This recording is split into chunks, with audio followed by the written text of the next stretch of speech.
Your bedroom isn't just where you crash. It's the command center of your sleep health. Think of it like a sleep haven. The way that you set it up can actually decide whether you wake up groggy or fully recharged. Today, I'm going to share my pro tips from lighting to temperature that will help you create the ultimate sleep sanctuary. Let's talk about lighting. Your body has a built-in clock. It's called the circadian rhythm, and light is its biggest trigger. It's the fuel that the circadian rhythm runs on, is light. So in the evening, when naturally it would be getting dark, preparing us for sleep, we want to mimic that inside. We want to keep our lights dim.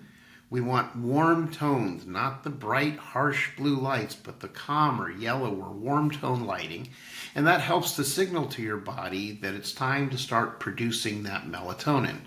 Now, melatonin, it doesn't knock you out. What melatonin does is it signals to your body that it's time to start preparing for sleep.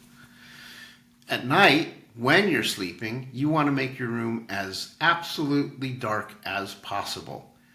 Blackout curtains, and a simple trick, if you can't do that, is a sleep mask. But get a good sleep mask, one that will seal around your eyes, and so you don't get that light filtering in. But it's got to be comfortable and soft. They make plenty of different sleep masks out there. Then when the morning comes, you need to make sure that you get natural sunlight so that your eyes begin to wake up and start that circadian process for the morning.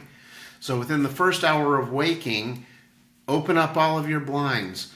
Make sure that you're getting natural light. If you can't do that so easily, go take a walk outside and just kind of stretch and take in some of the fresh morning air and get that sunlight for a bit. It's going to help reset your clock and make falling asleep a lot easier the next night. Okay, temperature. Let's talk about that. Your body naturally cools down before sleep. If your room is too hot, you're messing with that process. You want to sleep in an environment that's about 60 to 67 degrees Fahrenheit. That's what's ideal for most people. So how do you do that? Well, we want light, breathable bedding in summer and heavier blankets in winter to keep the room temperature at that point that we talked about. If you do layering, maybe you've got a couple different layers of blankets, so throughout the night you can adjust the temperature that way. What you're wearing matters as well. What materials are you wearing? Are you wearing breathable materials or are you wearing hotter materials like flannel or something? You also have the bed that you lay on. They make chili pads, for example, that can help keep you cooler at night if you tend to sleep hot. And if you sleep in bed with a bed partner, you can make one side hotter and one side cooler using these different types of methods. So it's pretty easy to regulate the temperature. You just have to make sure that you do it. All right, what about another aspect of bedroom design that impacts your sleep? Time to declutter. If you've got a bedroom that you're kind of tiptoe through different things to get into bed so you don't step on something, you're going to wake up and step on something and fall and break your leg. We don't want to do that. Your mind is also cluttered when you see all this clutter around your room. So take some time, pick the perfect weekend, get in there and get rid of all that stuff that you don't need, or at least put it somewhere else. A messy room leads to a messy mind, which keeps you up at night. Keep your space minimal, calming, and free of distractions. If you can, you reserve your bed for sleep and intimacy only. You don't want to be doing other things in bed because it clues your mind in that, oh, bed, we can even have a party here. No parties in bed. Sleep and intimacy, and that's it. And you can add calming touches to your room. Think about a nice, uncluttered room that has some plants, soothing colors, and soft textures. That's probably going to be the best environment to help you sleep. What about noise? Well, everybody sleeps in different conditions. Maybe you're in your own home, but you got kids that are making a lot of noise at night. Maybe you live in an apartment building or a condo building in the middle of a city and you got sirens and neighbors and all sorts of things. Everyone's environment is going to be different. But noise pollution is sneaky because it fragments your sleep. Even if you don't fully wake up, it still impacts you. So there's lots of things you can do. Number one, eliminate any unnecessary noise that you don't have to have. Number two, if you can't eliminate the noise, consider a white noise machine. You don't want something that has a pattern to it, because then your brain sits there waiting for that next bird to chirp or the next wave to crash. White noise is just a general background noise that has no patterns. You can set up fans. Fans will give you sort of a white noise. What about earplugs?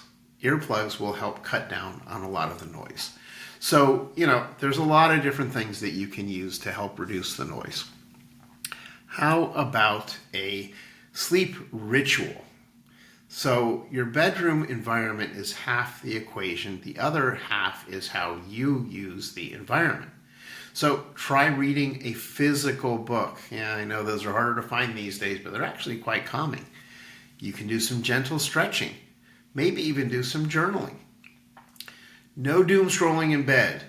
Your phone does not go with you in bed. Number one, it has that blue light that's going to keep you awake. As long as that light is hitting you, it's keeping you awake. And even when you stop using it, you stay awake for a little bit. And the things that you're feeding into your mind, the anxiety over all those problems that you can't solve, do nothing to help your sleep. So doom scrolling, telephones, any sort of handheld computer, they don't belong in bed. And create a wind down cue. Maybe you have a specific lamp that you only turn on before bed. Maybe you use a calming scent. Some people turn to pillow sprays. And the great thing about a pillow spray is you can spray your pillow with that particular spray. Your brain starts to recognize, when I smell the scent, it means it's bedtime. But the great thing about it is, if you go on vacation, if you go to a hotel or you sleep at a relative's house or something like that, you can bring that same pillow spray. And even though you may have a different pillow, when you put that spray on, you're creating that trigger again for your mind to say, hey, it's time to sleep.